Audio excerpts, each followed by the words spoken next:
Good morning, everybody. Thank you.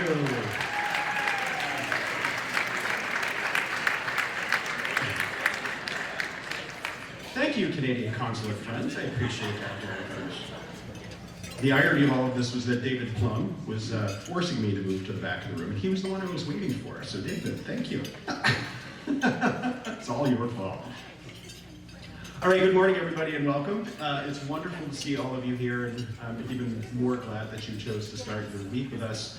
I'm Wayne Merritt. It's my privilege to serve the businesses and communities and people of the state of Maine as president of the Maine International Trade Center and international trade director for the Maine Department of Economic and Community Development. Before I begin, I want to recognize a couple of special guests. Governor Mills is not here yet, but she will be joining us a little bit later this morning. Also want to say hello to Canadian Consul General Bernadette Jordan, who you heard from this morning. Thank you. I don't think you will find two finer examples of leadership and commitment to the region and keeping the focus always, no matter the time, no matter the politics, on the importance of cross-border connections. Welcome, Bernadette. It's great to have you here this morning. I also want to thank you. Yes, please. Yes. Also to recognize my new boss, Commissioner Michael Duguay from the Maine Department of Economic and Community Development. Mike, it's great to have you here this morning. Thank you. And a warm welcome to the Red Eddies of Edward Little High School. Where are you? Yes, there you are.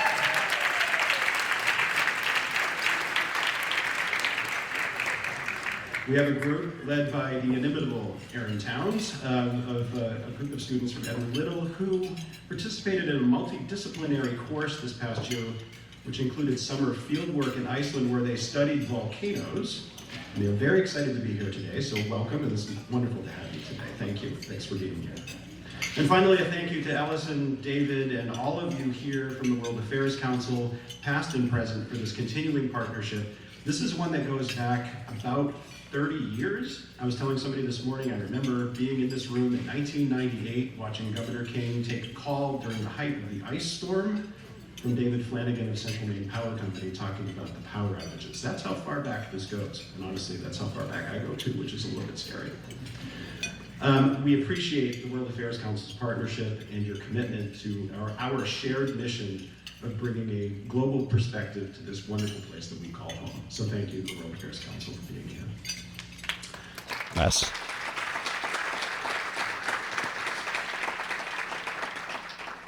So a few weeks ago, my endlessly patient wife was asked by a friend how I was doing. And her line was, well, Wade's the guy in the state that everybody calls when they're confused about tariffs. How do you think he's doing? I'm still smiling though, right? Not an entirely inaccurate statement. It certainly felt that way, especially for the first few weeks. And I suspect I'm not the only one in this room who's gotten a lot more questions than answers lately. If nothing else, I think this moment in history underscored a truth that we've been living with for quite a while now, which is that resilience is not optional anymore. For Maine's international business community, the folks that we work with, it's a prerequisite. And whether you're a manufacturer who's trying to price a product without knowing the final cost of your inputs, or a food processor trying to get your product to Europe while shipping costs whiplash, many of you are still doing it, adjusting, and in many cases looking for opportunity, and probably at times what feels more like a maelstrom than just a storm. At the Trade Center, we've tried hard not to focus how hard our jobs have gotten, because let's face it, we're not the ones that are faced with having to make payroll, redraw our supply chains, wondering what new tariffs you might be responding to in the morning. But what we have tried to do is to listen. We've heard the frustration, but we've also heard a lot of ingenuity. We've talked with companies who are rethinking their go-to-market strategies, building new international relationships, even considering partial production moves to offset the current trade environment. One of the things that I've come back to, especially in prepping for today, is just how connected all of this is. Trade isn't just about shipping containers and customs codes. It's about people, relationships, trust, shared experience. And that's why I'm especially proud of what we're building here in Maine, not just infrastructure, because that's where this came from, but the fabric of international collaboration. The people-to-people part, that's what keeps me going for 30 years doing this. Take our relationship with Canada. It's more than $7 billion in goods trade annually. It's energy, it's food, it's tourism, it's a cultural bond that runs through families, communities, economies. And when tariffs were threatened or actually hit, as on steel and aluminum, it's those relationships that carried us and will carry us forward. The same is true with Iceland, where our long-term partnership with Eimskip continues to pay dividends. That link to Arctic and North Atlantic markets has grown from a single shipping line to something more, into academic exchanges, business incubators, joint research, cultural exchanges, students from Edward Little High School going to Iceland to study volcanoes. You can taste it in pastries at your favorite coffee shop. You can see it in ocean tech startups emerging along the coast. So where does that leave us in 2025? It leaves us with a lot of work to do, but with some real momentum. Maine is positioned uniquely. We're not a major metro. We're not exactly Arctic, but we're close. We're near Arctic, we're connected, and increasingly, we're relevant to the conversation. Opportunities exist in marine biotech, forest-based innovation, sustainable aquaculture, agriculture too, offshore wind, cold storage, logistics, even Arctic resupply, but those opportunities don't realize themselves. They require coordination, investment, vision, and most importantly, partnership. So our next steps, keep investing in what works. Strengthen trade ties where we have natural advantages. Learn from our Arctic and Nordic neighbors who are ahead of us in sustainability and in small market innovation. Get creative about supply chains and more selective about what policies we react to. Not everything needs a crisis response. And let's not forget, relationships are our superpower. Infrastructure matters, of course, but it's the trust that moves things across borders, especially in a volatile environment. In a world where policies shift weekly, daily, sometimes hourly, sometimes the most stable structure is a handshake that you can count on. So as you sip your coffee this morning and start to sketch out ideas for what comes next, I hope you'll do so knowing that this community, part of which is in this room right now, has the tools and the talent and the tenacity to lead and succeed through moments of uncertainty. We don't get to choose the environment we operate in, but we do get to choose how we respond. And I have to say, Maine has responded, as it always does, with creativity, courage, and conviction. So on behalf of the Trade Center, thank you for that. Thank you for the trust, the feedback, the tough questions, and the collaboration. Thank you for continuing to build something meaningful in a time when so much feels in flux. And thank you for showing that resilience isn't about bouncing back. Sometimes it's about bouncing forward. I appreciate your time, your energy, and most of all, your presence with us here today. Thank you very much.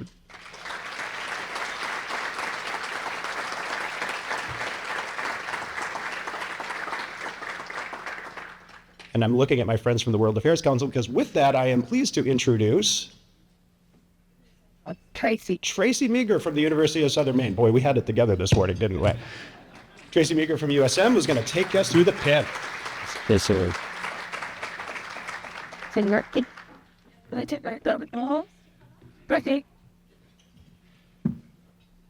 Good morning, everyone. Wow, there's a lot of people. My name is Tracy Meager. I'm from the University of Southern Maine, the Maine North Atlantic Institute. For the past 10 years, the Maine North Atlantic Institute has helped support USM's faculty, staff, and students with their research, exchanges, and various collaborations in the North Atlantic and Arctic. Today I'm going to help moderate the panel, and I would like to introduce the panel quickly. Nate Shahada with Eimskip, and we have Ben Ford, the Honorary Consul to Iceland, and Daryl Lyon from the Maine National Guard. What's up? Wait.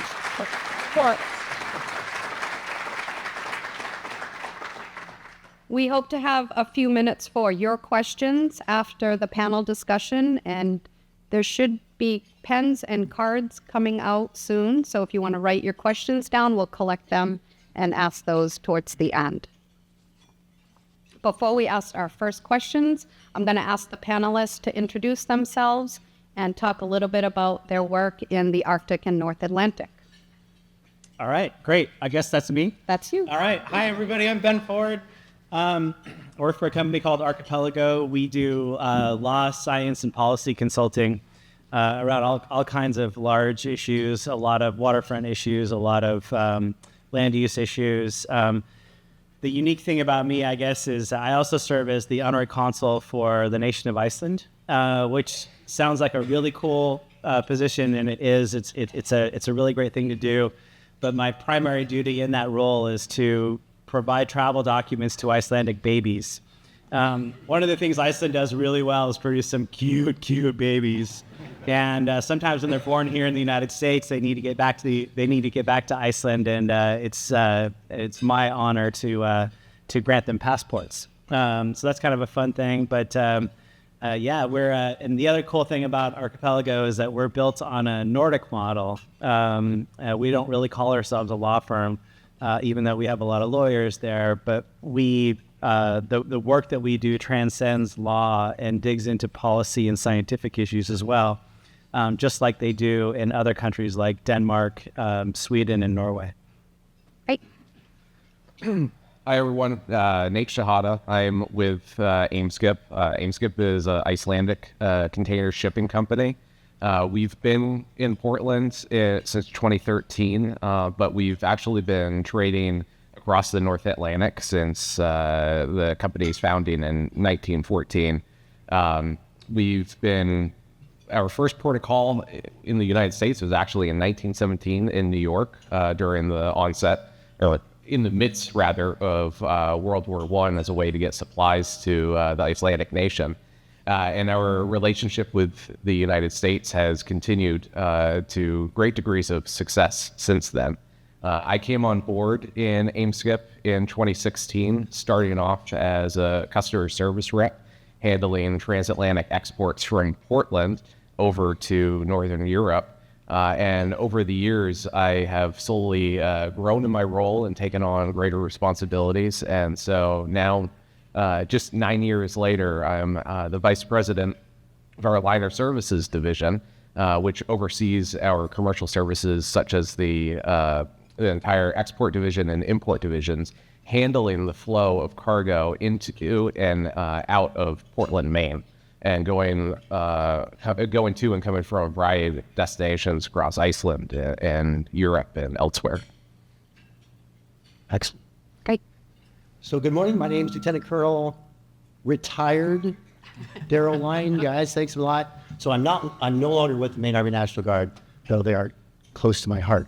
I am honored here to be here today. I want to extend my gratitude to the World Affairs Council for inviting me and taking the time to be here this morning. Hey, so in 2010, I had my Arctic expedition began when I served on the staff of the commander of the Royal 22nd Regiment. That's a Canadian Infantry Regiment that's headquartered at the Citadel in Quebec City. Hard duty. Yeah, I know. Then I learned there with those officers in that staff, I learned about the changing Arctic operational environment. I learned the importance of cultural resilience. And of course, I learned the power of allies. Those lessons inspired me to collaborate on the creation of a multinational cross-functional conference called Leadership in the High North, which was sponsored by the Maine National Guard and held in Bangor in 2014. That provided a gateway for me to co-write the charter for the National Guard Arctic Interest Council that was signed in Utqiagvik, Alaska in January of 2017.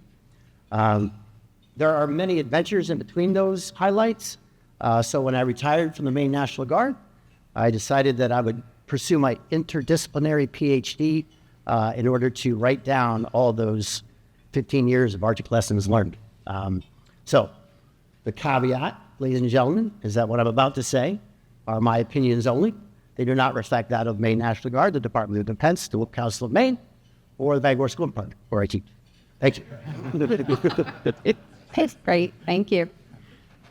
Okay, so the first question, from your perspective, why is Maine so uniquely positioned to partner with the Arctic and North Atlantic? I will echo Daryl's caveat. I do speak on behalf of myself and not the Icelandic Foreign Ministry. Although that'd be cool, wouldn't it? No, so Maine has geography. Obviously, there's a lot of infrastructure here in the state that is here because of our proximity into the Arctic.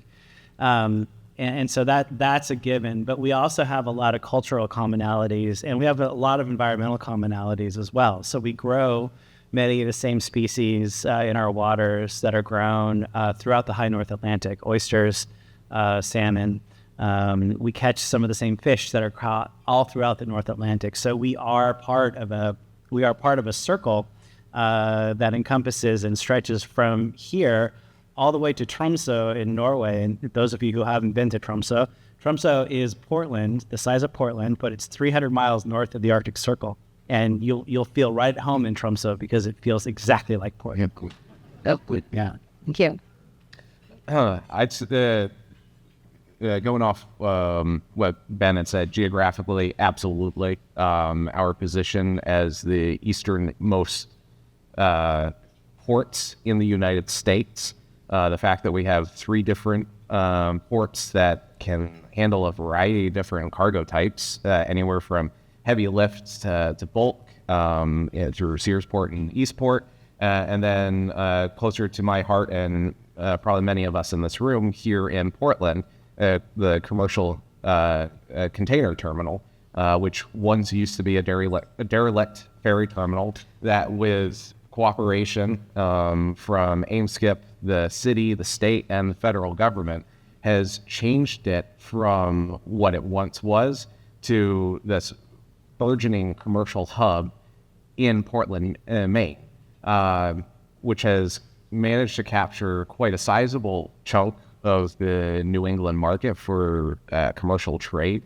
And as we've seen, as many as Wade has remarked, and as we'll probably discuss more so here today, this has served as what I would say a vital link for the state to engage in these initiatives with Iceland, with Norway, with Denmark, and beyond, of working on common problems, cultural exchanges, and it's put us, I would say, in a very unique position compared to many other states on the eastern seaboard, because we can, with those partnerships, we can leverage that to tackle anything from issues from economic, geopolitical, and what will probably be very important for Maine now and in the future, environmental security as well.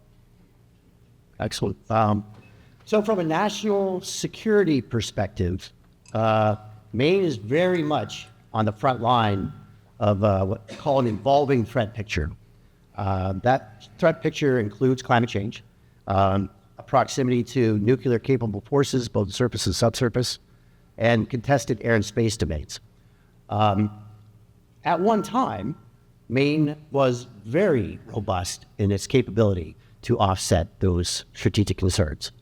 But after the base realignment and closure process that ended in 2005, Maine was stripped of all of its active duty posts, minus Kittery and BIW, and left us with no infrastructure whatsoever in order to offset that strategic concern. So I think after BRAC, when we lost Loring, when we lost Brunswick Naval Air Station, we lost Winter Harbor, we are now exposed to what we're definitely seeing as a resurgent threat, Sino-Russian threat, as well as other threats that are presenting themselves in the Atlantic High North. So we are uniquely positioned. However, we are not resourced right now in order to address the concerns that face us. Thank you, Daryl. Okay, so what infrastructure investments, policy changes, or initiatives should Maine pursue to capitalize on the Arctic and North Atlantic collaborations? I have a pet issue, and for those of you who know me, they're going to start rolling your eyes because I always say this every chance I get. We grow the best oysters in the world, bar none, right? You go there, they're amazing, they're delicious oysters. We grow the best Virginica oysters in the world. right now, the wholesale price of an oyster has been more or less fixed since we started farming oysters. And we have the opportunity, we have all the infrastructure here to be able to sell those oysters in Europe. We can't because there's an embargo between the United States and Europe for selling shellfish. There's two exceptions to the embargo. One is Massachusetts, the other is Washington State. We grow way better oysters than they do in Massachusetts, way better. And so I see a huge opportunity because as oyster farms grow in this state, more of our young people are now getting into this business. They're finding a lot of opportunities here. We as decision makers and as policyholders have an opportunity to do things that can affect the wholesale price of that oyster. And one of the things we can do is expand into new markets. And so we have to get the Federal Trade Commission to add Maine to the list of states that can sell oysters in Europe. And if we do that, it will have a transformative effect on our coasts. That's my number one. I'd say from my perspective, there are infrastructure investments that the state can look into as well as policy. First, while we have Maine and through Maine, AIMSCIP has been able to capture quite a sizable portion of the container traffic market in New England and in the Northeast. There are opportunities to grow what Maine is capable of doing. Many other states are able to exceed what we're able to do because of their rail networks. Having direct access into ports and out of ports really allows customers to send cargo deeper into the United States and vice versa, and really allow it to connect with the European markets. There are certain limitations here that rail providers aren't able to get around. They like to double stack containers on rail cars. There are certain bridges here in the in Maine that we aren't able to do that because of the height. Obviously, so that's something to take a look into. The other thing that New York and Boston, for example, have is access to Fish and Wildlife inspection stations. So certain products made from certain types of animals or certain aquatic species coming in from Spain, for example, like octopus, that has to be routed through either New York or Boston because it has to be inspected by U.S. Fish and Wildlife. So if we have cargo coming into Maine that falls under that jurisdiction, we then have to send it down to Boston in order to get inspected. And then it's possibly coming back up here for distribution. It adds on a lot of additional cost for the customer. And so it causes them to seek New York and Boston as their port of entry or exit from the United States, rather than coming through here in Portland, where it's very often much easier for customers to deal with and get their products to the shelves faster, which is one of the reasons why we have grown so much the way that we have. I'll see it. All right. You guys ready to mix it up a little bit? Okay, so I think Maine should invest the capital and make the policy changes that lead to reinvestment in the resources necessary to offset those challenges that we've discussed that are strategic in the Atlantic High North. We could take a lead from Alaska on this, okay?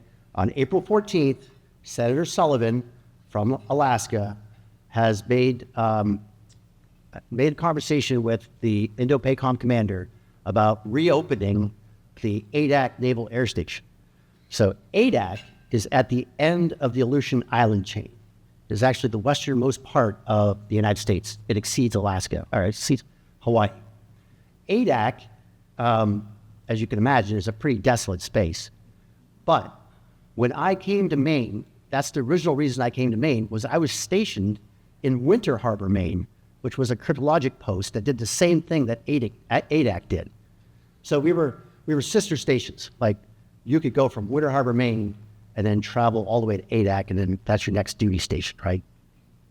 But Alaska is now recommending the reopening of Adak, Alaska, because of the Sino-Russian threat, the Indo-Pac AOR, right?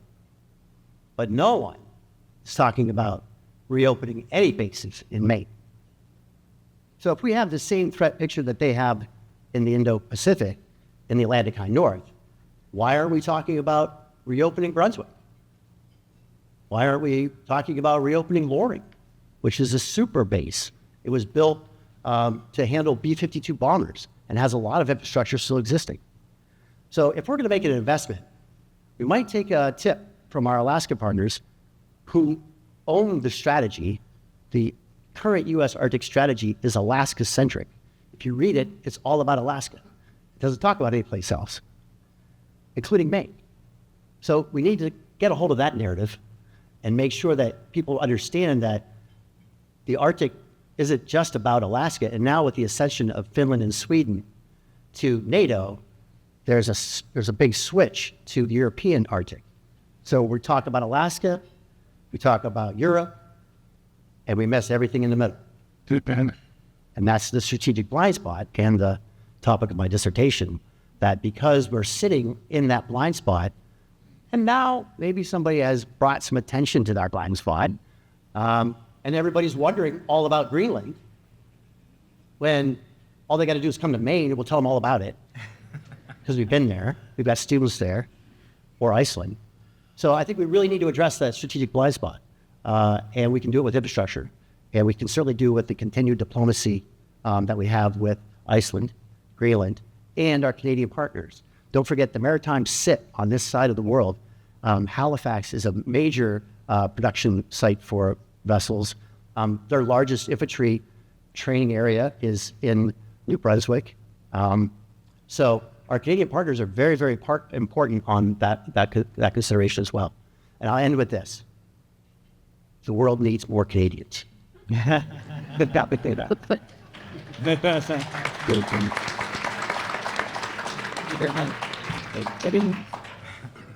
Okay, our final question. It can be a little bit brief because I want to have some time for questions. We got some questions. Okay.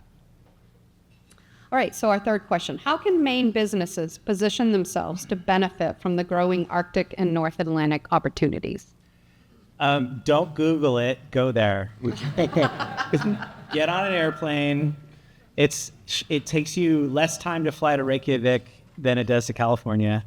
And when you go there, get into the businesses that you're interested in, get into the industries that you're interested in, get into meeting the companies that are similar to yours, and start making friends there. The trick about doing business in Nordic countries is it's so much of it is relationship based and based on trust and based on familiarity. And I think what you'll find is the Nordic people have a reputation of being stoic and quiet.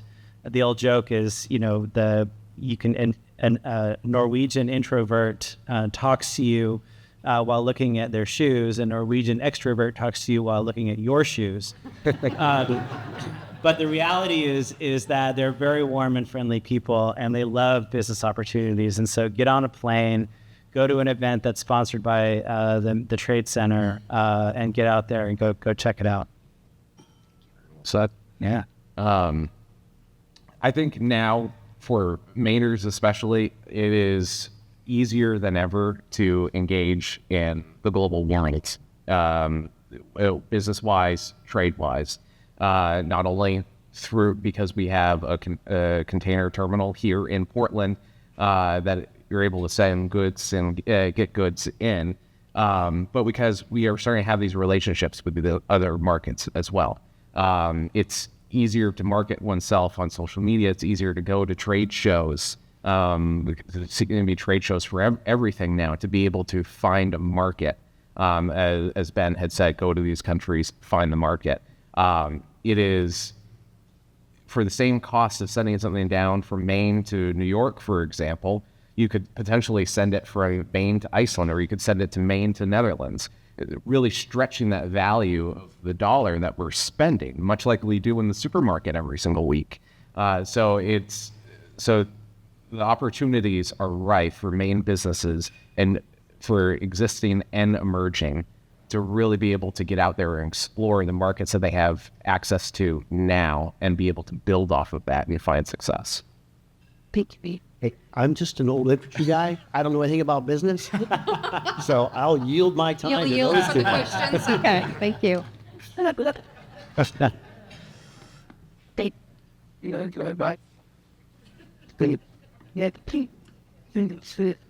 The people have questions. Bring him. Bring on your questions. So we'll start with this. What would direct International Portland Airport Iceland flights provide Maine? Yeah. Daryl, you got That would be really cool. And fast. So I think obviously the tourism connections between our two economies are very important. In my view, tourism is a gateway drug into opening up the economy for everything else. And I think I first went to Iceland as a tourist, came back as a business person and saw the business opportunities there. And I think that to the extent we can foster those two joint connections, that would be an important way to do it. A direct flight from Portland to, say, Reykjavik, or even not even Keflavik, but into Reykjavik, would shave a lot of time off of my travel schedule. So I would appreciate that. Yeah. Very similar to what Ben was saying. To be able to get to Iceland is such a, not only is Iceland fantastic, but it's also a great springboard to get to the rest of Europe as well. Taking a look at flights from Boston to Reykjavik, it's generally one of the cheapest ways to get into Europe for many travelers, especially at a time when expenses are at an all-time high. But to be able to have a cheaper way to get over there enriches our cultural experiences, expands our horizons, and opens up possibilities that we can learn from countries that we visit when we bring those lessons back and how we do run our businesses. Hey, great.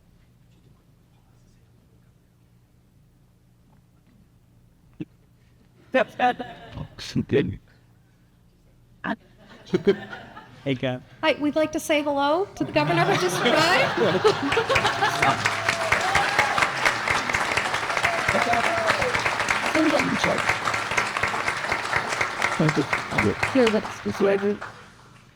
All right, I think we have time for one or two more. Okay, so beyond trade, how can we expand educational and cultural exchange with the Arctic?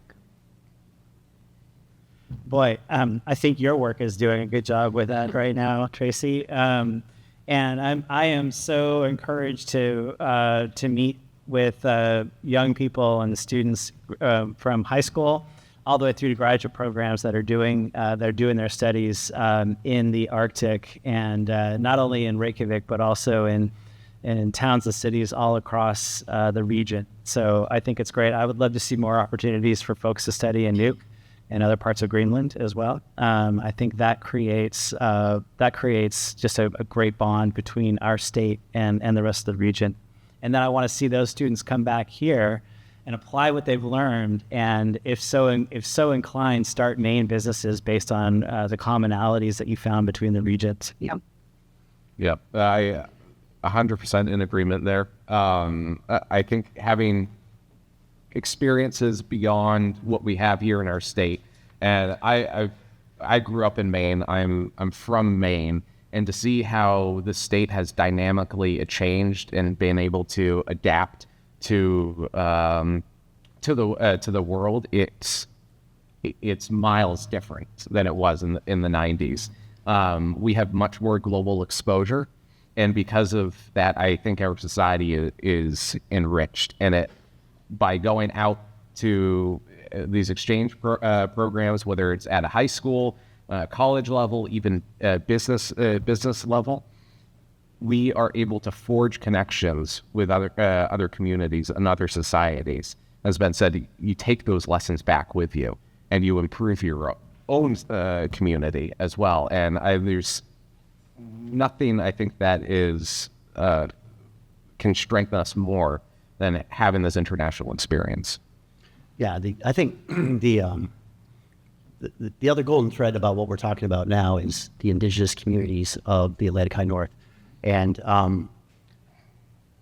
such fascinating work with the indigenous communities and making sure that we respect what they have done, what they know, and what they're going to continue to do, and having our young people interface and learn that cross-cultural affiliation and have the respect for what's going on up there is very, very critical.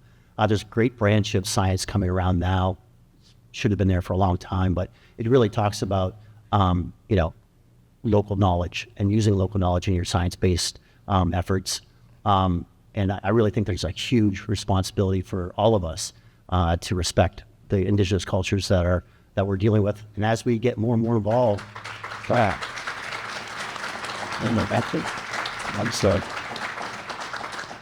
think there's a lot of room to grow there. This is following up with that. So what courses or programs do you suggest for Maine students that are interested in learning more about Maine's ongoing work in the North Atlantic? I don't care what you're studying, you got to take a science class. It's got to be marine biology.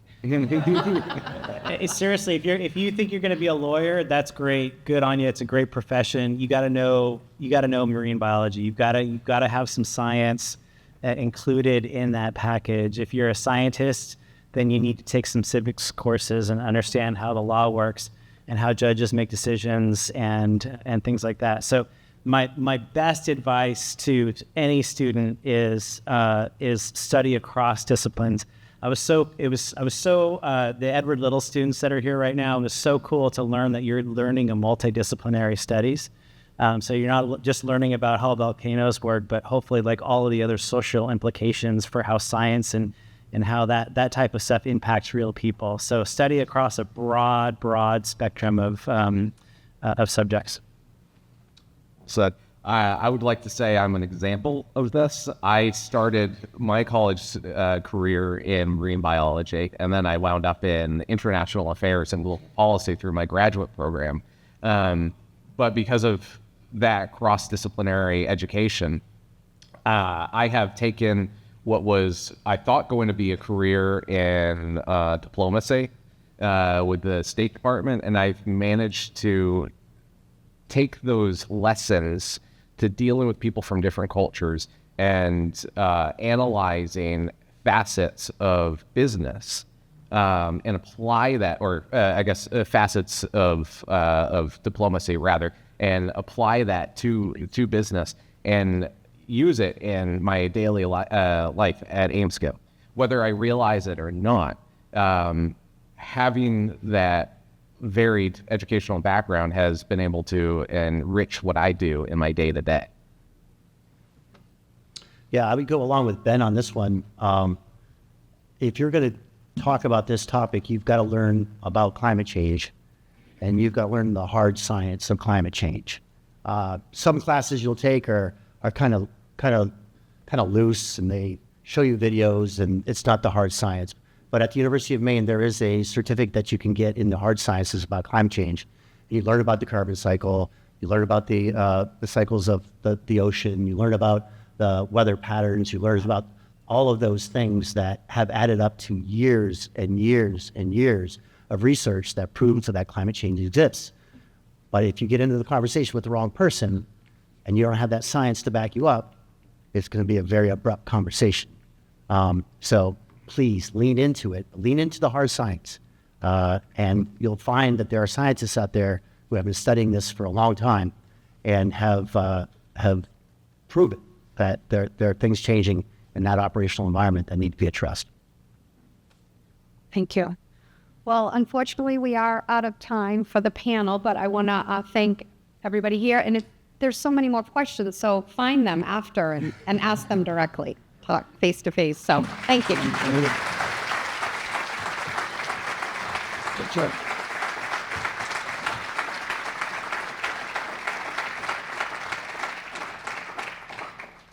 And now I'd like to welcome to the podium Honorable Bernadette Jordan, who is the Consul General of Canada to Boston. Thank you.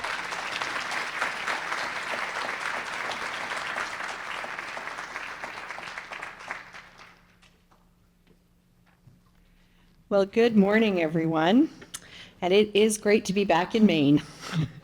I feel like I'm close to home when I'm here. You know, I could just drive a few more hours and I'd be back in Canada. And so special thanks, of course, to Allison and David and the World Affairs Council of Maine for the invitation to join you all this morning. Governor Mills, it is so great to see you. And honestly, thank you so much for championing the Canada-Maine relationship.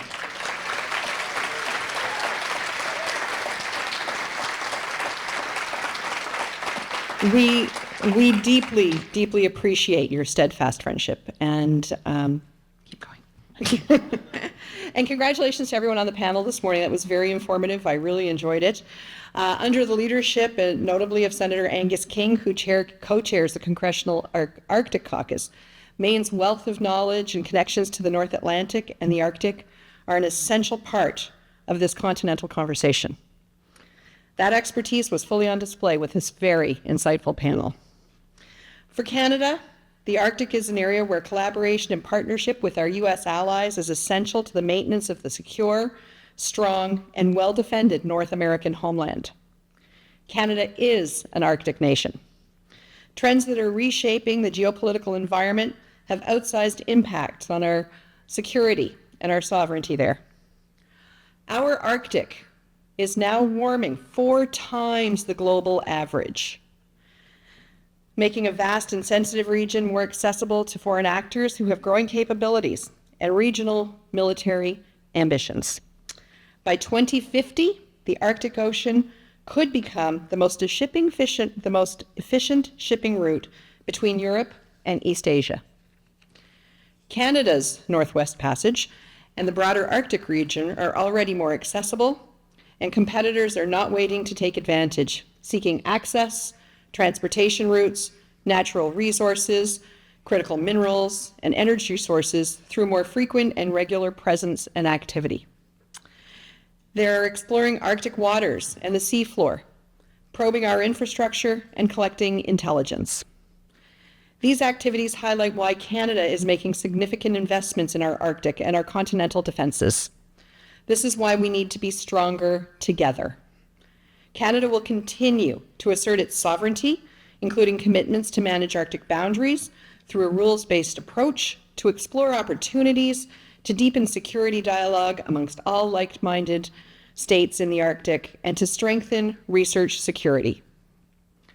Our shared geography, our shared security objectives, and our shared history in NATO and NORAD are the value proposition for the U.S.-Canada partnership in the Arctic. Canada is committed to increasing training, conducting joint exercises with the Arctic allies and partners, and to increasing situational awareness and promoting intelligence sharing with about the Arctic, including with NATO. This commitment to the Arctic, to Arctic sovereignty and security, will also open new avenues for binational cooperation. In defense cooperation, in shipbuilding, to next-generation ocean technologies, Maine and Canada can work together to make the Arctic safer and make our communities more prosperous.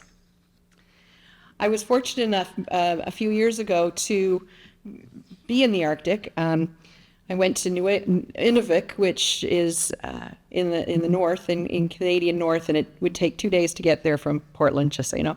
And then you keep going, you just keep going up to a place called Paulatuk, which is north of Tuktoyaktuk, which everyone thinks is the highest you can go in Canada, but Paulatuk is actually further north. And I was very fortunate to spend 5 days in the north, meeting with Indigenous Inuit people. And the concerns, it's very interesting to talk to the communities. You know, I mean, you're talking about communities of 400 or 500 people, and they're seeing the changes that are happening with their waterways, with the, with the melting. And half of the community are excited because they're seeing it as an opportunity for more for their communities, and the other half are terrified because it could threaten their way of life. So I think it's really important that as we look at what climate change is doing, we do take those Indigenous communities into account. We do make sure that a way of life is protected. So I think that, thank you so much to Danny on the panel who mentioned that, and I think it's something that bears repeating. And, you know, I mean, it's the Arctic is a place like no other. And Canada has really recognized the challenges that we can face because of the melting of, because of climate change. You know, the threats to our sovereignty are real when it comes to the North. And so making sure that we are ready for that is something that has become a priority. And I am grateful, very grateful, to the Maine International Trade Center for your attention and the opportunities for us to cooperate in the North Atlantic. And please turn to Canada and know that your consulate here, our consulate, is always ready to support your efforts. And I look forward very much to the Governor's remarks. Thank you very much for having me today.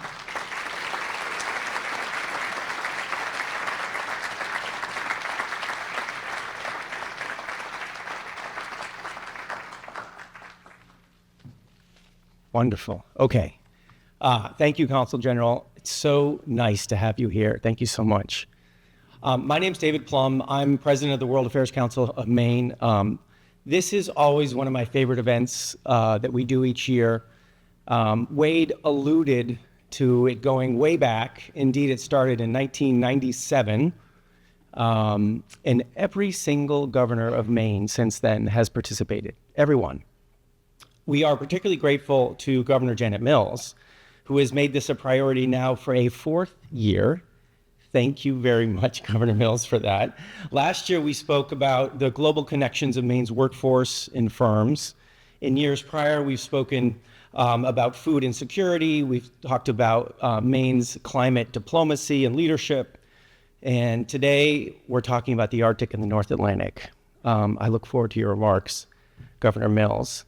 And I will say, Governor Mills, that your active participation in these discussions demonstrates a clear commitment to fostering global awareness and connections in Maine. And on behalf of the World Affairs Council of Maine, we really thank you for your leadership in this area. We really do.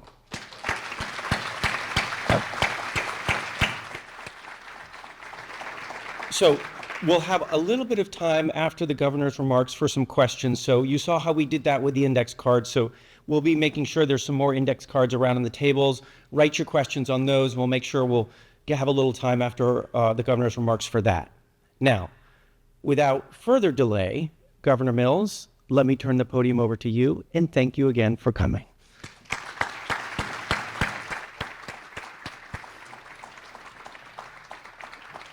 Thank you, David. Thank you all. Well, thank you, Consul General Jordan. It's a pleasure to see you, and I look forward to more conversations with you the coming months, or at least the next 20 months. Our relationship with Canada is so important to us, to this state. And I want to just start by saying, look, 1,039 years ago, the first Icelandic merchant first laid eyes on North Atlantic coast of North America. None of you was there. Blown off course on a trip to visit his parents in Greenland, very much off course, Bjarni Herjolfsson, grandson of one of the early Norse settlers of Iceland, with no map and no directions, lost his bearings in the wind and fog and missed Greenland completely.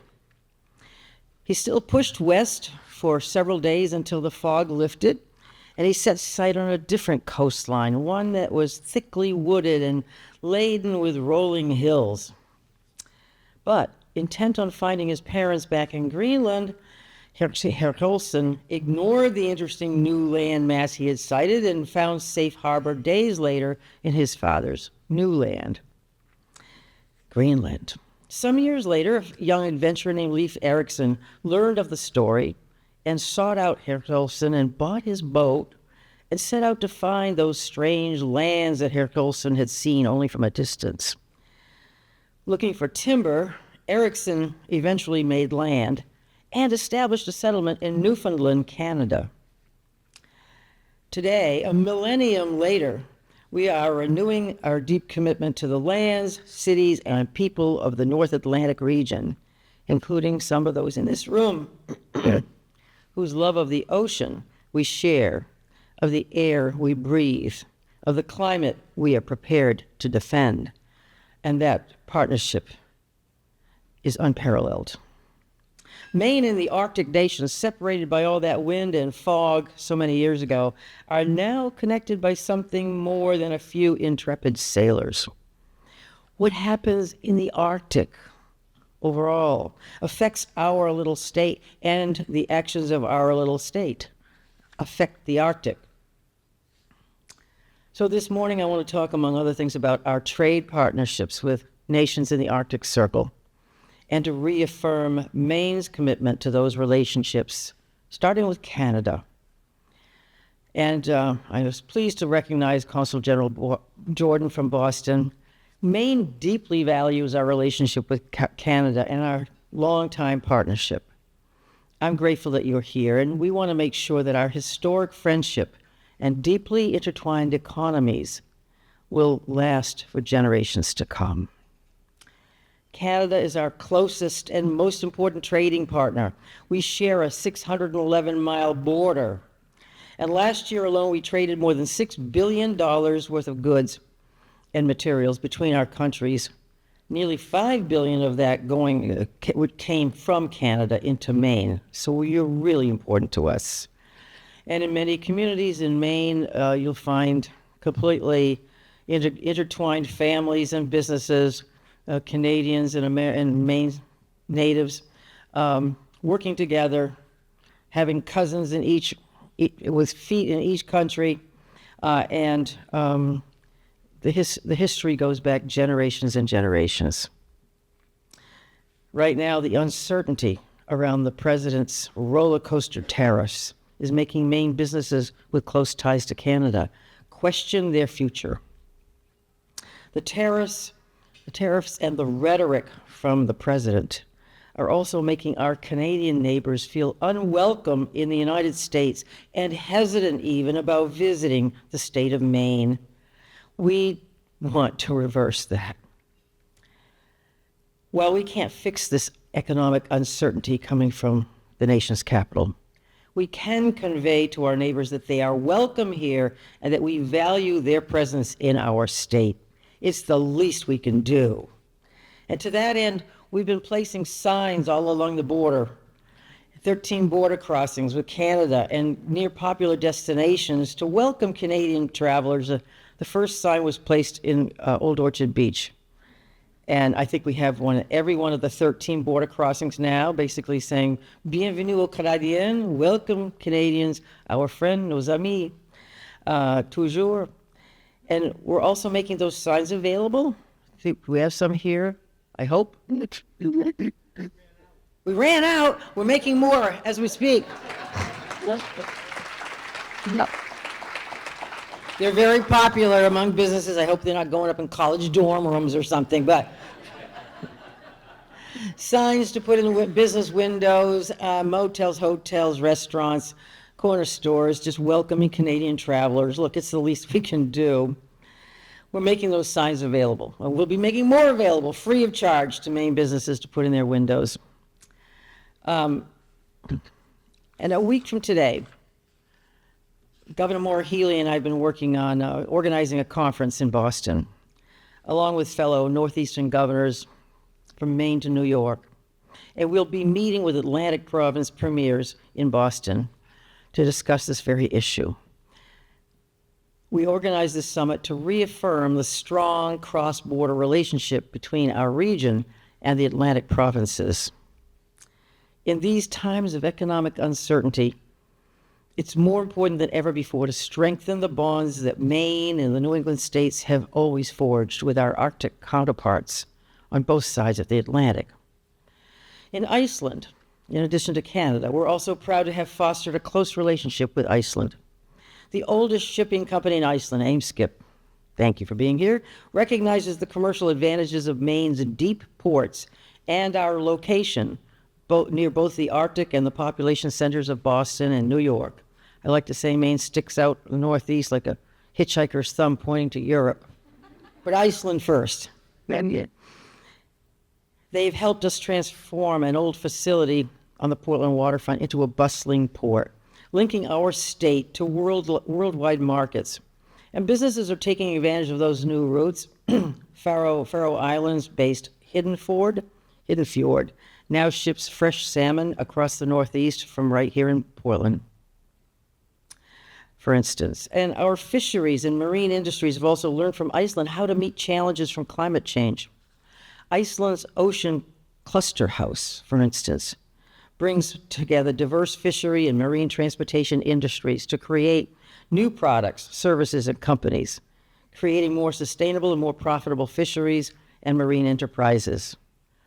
And I was pleased to visit Iceland a few years ago with a trade mission from Maine and to tour their ocean cluster facility and many other facilities. There was one entity that talks about using the whole fish concept, which I think we all love and want to engage in, using everything. I think it was codfish at that time, from cosmetics to medicinal purposes and all kinds of things, instead of throwing away some of the fish. So we're learning from Iceland, and we learned from their ocean cluster facility. And now we've become home to the New England Ocean Cluster, which supports businesses working in our ocean-based blue economy. Trade and the environment and the new economy are inextricably, say that 10 times fast, closely intertwined. While our partnership with Iceland supports our marine industries, our partnership with Finland also supports our forest products sector. In 2019, while I was in Iceland, I signed an agreement with the Prime Minister of Finland for us to share forest research and sustainability practices in the face of climate change. As both of our countries depend so much on our forests, I know that we can continue to learn from Finland and that Finland can learn from us. Recently, teams from the Maine International Trade Center and the Department of Agriculture, Conservation and Forestry, Commissioner Beal and others, traveled to Finland, and I look forward to hearing more from them about what they've learned recently. My administration is traveling to countries around the world to discuss how we can best use our renewable resources to mitigate the disastrous effects of climate change on our natural resources, on our economy, and on the health of our people. We're not going to turn back the clocks. And last fall, I led a week-long international mission to Norway and Denmark to discuss and look at what they're doing in terms of renewable resources, like offshore wind, how we can use that in meeting our shared energy goals. It was a great visit. And in Copenhagen, I was especially pleased to meet with the CEO of Adapt Agency, a website development firm, a Danish company who's now chosen Portland as their new home in the United States. Thank you to Adapt. I've deeply valued the opportunity to visit our Arctic partners in Canada, Iceland, Finland, Norway, and Denmark over the past 6 years. Our close collaboration has fostered profitable ties between our business communities, and it has spurred innovation, opening doors to new markets, research, and technological advancements. Maine is committed to strengthening the bond between our nations and regions as true partners, because we understand that what happens in the Arctic affects our state, and the actions of our little state affect the Arctic. 1,039 years ago, one merchant from Iceland passed us by. We will not let our Arctic neighbors go our way again past the northern coast of the American continent without landing on our shores, our welcoming shores, and without them remaining our friend forever. Today we renew that commitment and we reinforce that connection. Thank you.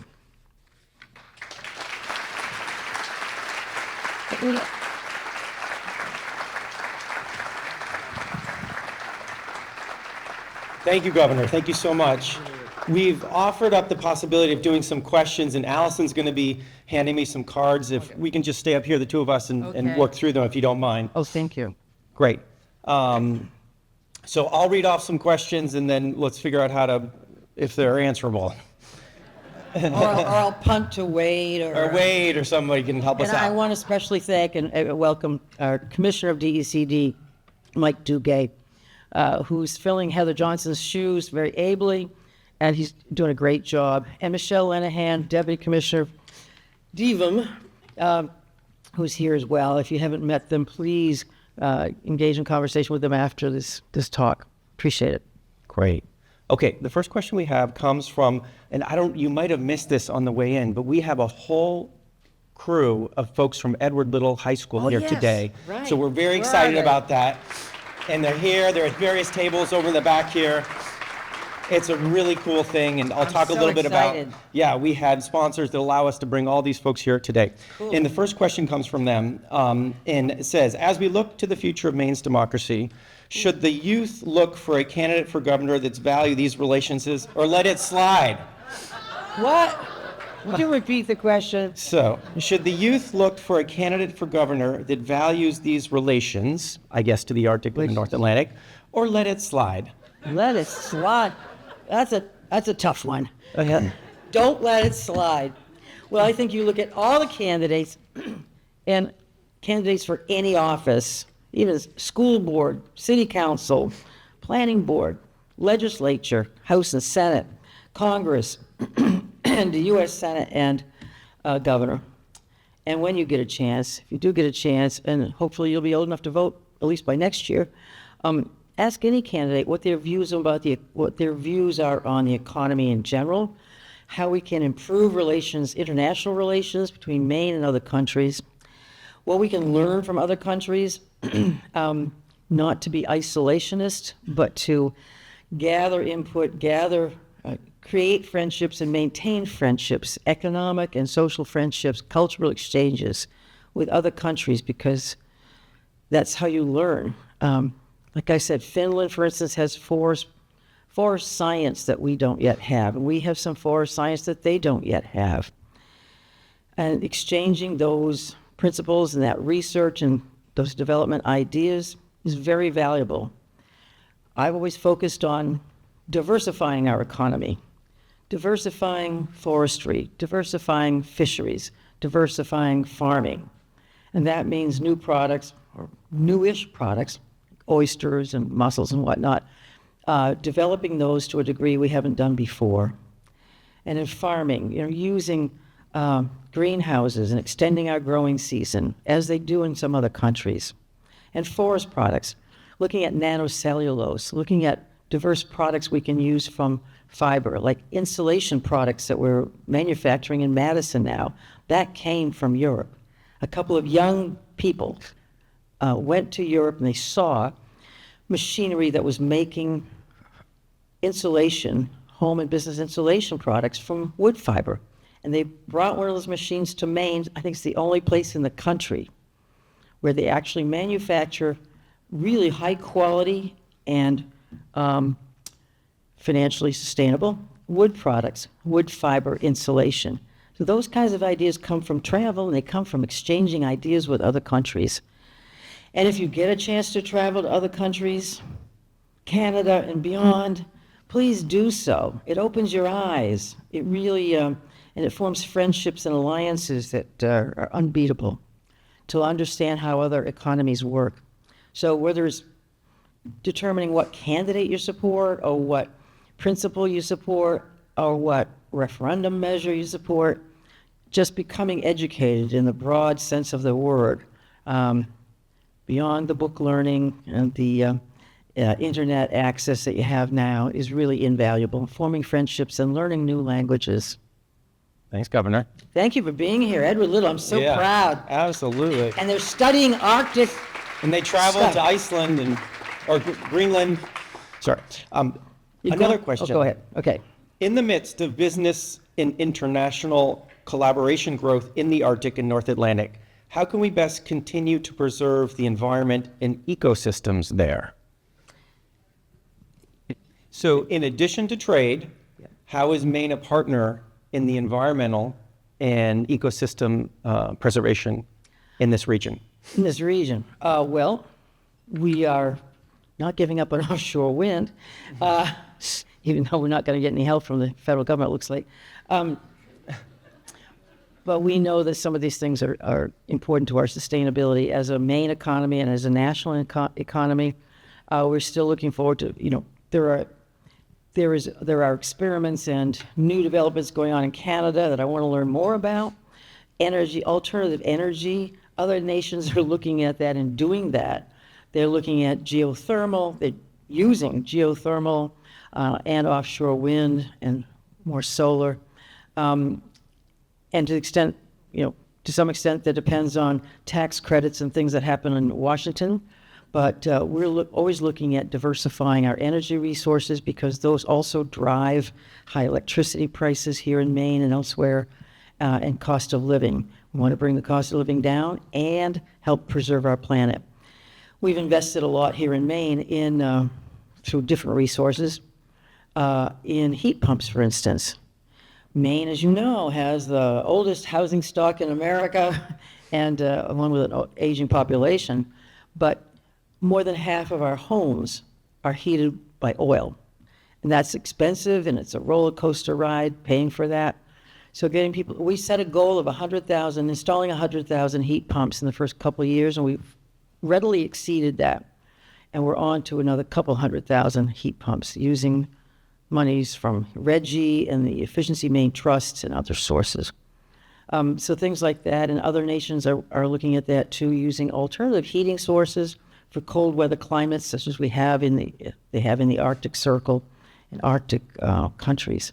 A lot of things like that. I learned so much when I went to Norway and Denmark too. It's a really eye opener. I think I slept for 2 days afterwards, but they had me on the run everywhere, and it's just really exciting to know what they're doing with food sources, natural resources, and not exploiting them, but diversifying them and using them in every way possible to improve their economy and reduce their carbon footprint. Great. Thanks, Governor. If there are additional questions, pass them to Allison in the corner and just let me know. There's another question here, Governor, that builds on what you had talked about in terms of welcoming Canadians into Maine. And I love the idea of the signs. That's fantastic. And it says, on a state level, how can we differentiate ourselves from the federal rhetoric around Canada? I am trying. She's trying. She's trying. We have a history in Maine of sending pretty cool people to the Congress of the United States, and George Mitchell and Ed Muskie and Olympia Snowe and Bill Cohen, people who demonstrated a high degree of civicness, civility, and conscientious work and diplomacy. I appreciate diplomacy, and they served under various presidents of various sorts, and they stood up to power when it was necessary, and they engaged in productive discussions at every step of the way. I would love to see that happen again. I've said since last November, if the current president, occupant of the White House, does or says things that are helpful to Maine, I will support him. If he does things that are harmful to Maine, I will oppose him. And that's my stance today. I'm not going to enumerate all the things I could object to or things that I could support, but that's my day-to-day stance on the current president. And I think it's an appropriate one for all governors, Republican or Democrat. And I want to applaud the position of our congressional delegation in standing up to him on many occasions when he has frozen funding for no good reason. And we made a concerted effort to unfreeze those funds for research and development, for instance, for biosciences, for the Sea Grant, which was frozen for a time and then unfrozen. And none of that makes a lot of sense to me, but we do have 4 members of Congress who are working together to overcome some of those hurdles. So the rhetoric, I can't change who he is or how he talks. But I will say this. It seems to me a lot of the rhetoric we're hearing is distraction. And I want the administration in Washington to refocus, to focus again on the economy. Like these tariffs are bad for Maine, bad for New England, especially tariffs on Canadian goods. That doesn't make any sense. And I want to see the price of eggs come down, the price of housing and construction materials, price of cars, vehicles, and trucks. It's only going up, it's not coming down. And I'd like to see a concerted focus on the economy instead of the business about making Canada the 51st state or renaming the Gulf. Let's focus on the real things here, what's really important. And economy is the real thing that's important here. I will say after that confrontation with the president, myself, in late February at the White House, he then asked for questions of the group, and I had my hand up. He didn't call on me. Because he had said in his long speech that preceded that confrontation, he had said that he was going to issue a proclamation of a state of emergency on account of the southern border, fentanyl and immigration and whatnot. And I had my hand up to ask him, well, what about the northern border? Why would you clamp down on that? What don't you like about Canadians? But he didn't call on me, so I'm waiting for the answer. All right. Well, with that, Governor, thank you for your time this morning. And we really appreciate you investing, doing this breakfast with us each year. And we look forward to next year. And thank you so much. Thank you, Doug. Thank you all.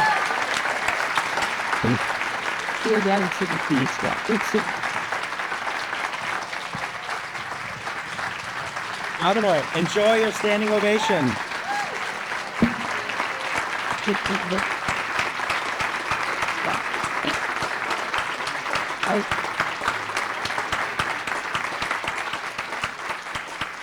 The photo.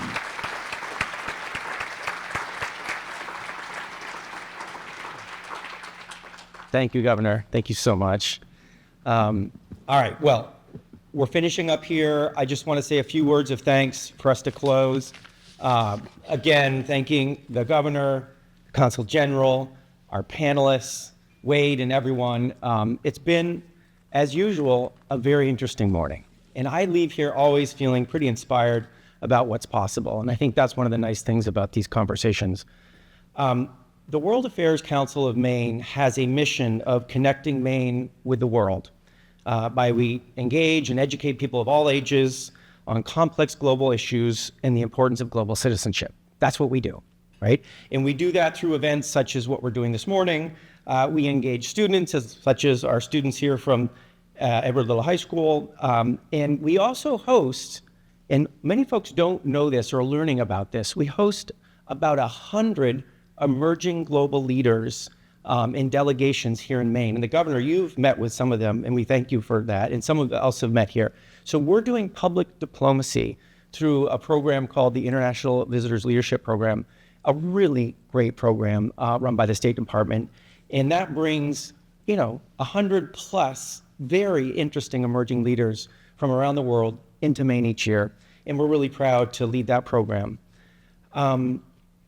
All of this is made possible by the members of the World Affairs Council and by our sponsors.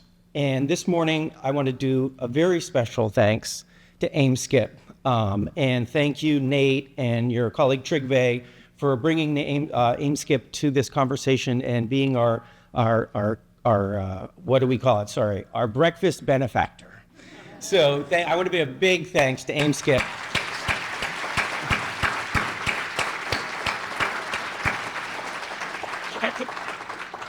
It's wonderful to have you as part of these conversations, and thanks for supporting it financially as well. Also, Archipelago, Ben Ford, thank you very much. Also one of our big sponsors this morning.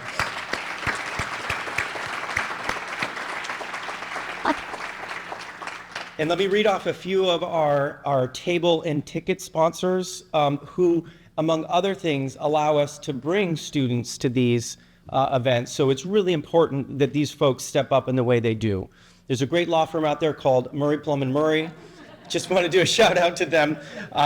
Verrill, hang on, hold your applause. Verrill, the Canadian Consul General of Boston, UNE North, Mary Ellen Linderman and Coffee by Design, Bill Hall, Natalie West, and Kathleen Sutherland. A big round of applause for all of them.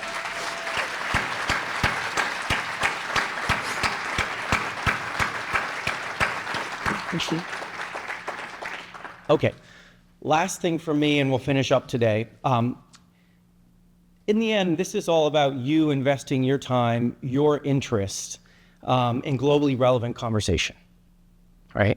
We are living through unprecedented change and disruption in how this country engages the world around us. We've talked a little bit about that this morning. Nonpartisan civil society organizations like this council have an important role today, particularly in these moments of fostering thoughtful, informed discussion and creating community. That's what we're trying to do here. And I have 3 specific requests of all of you here in the room around this. And it really speaks to the moment we're in as well. First, if you're not a member of the World Affairs Council of Maine, please sign up today. It's a great day to become a member. It's a great community. You'll get involved in a series of events like this, and you'll meet folks who have a similar interest in a global outlook at the world. So if you're not a member, join. It's very easy, and it's the best investment you'll make this week for sure. The second request is, as a member, come join us this Thursday evening for our annual meeting and celebration. We'll be at Coffee by Design. Thank you, Mary Ellen Lindeman, for opening up your space for us. We will celebrate a year of having an impact, and there will be good food and sufficient beverage. And so we look forward to seeing all of you Thursday at Coffee by Design in the evening. Finally, for this council, we need to continue to function even in the face of some headwinds. Since we're all friends here, I'll just mention that one of the key things we do, this public diplomacy work, is a program run by the State Department. The current big bill that's in the Congress puts that on the chopping block. Bummer. And this is a very successful and bipartisan program that wins us friends at very low cost around the world. And so we are looking forward to continuing our public diplomacy work, even in the face of potentially losing federal funds to do it. And so if any of you in this room are interested and eager to make the World Affairs Council part of your giving this year, come see Sarah Petrin, who's right here in the red dress, fellow board member, or myself, and we would happily tell you about what kind of investment that looks like. So thank you for your interest in supporting our work going forward. I leave today more energized, more hopeful, more grateful. Think about all the interesting things that are going on right now, and think about having Canadian and U.S. and Maine relationships so strong, even in the face of some interesting headwinds. So thanks, everyone. Have a wonderful week, and we'll see you next year.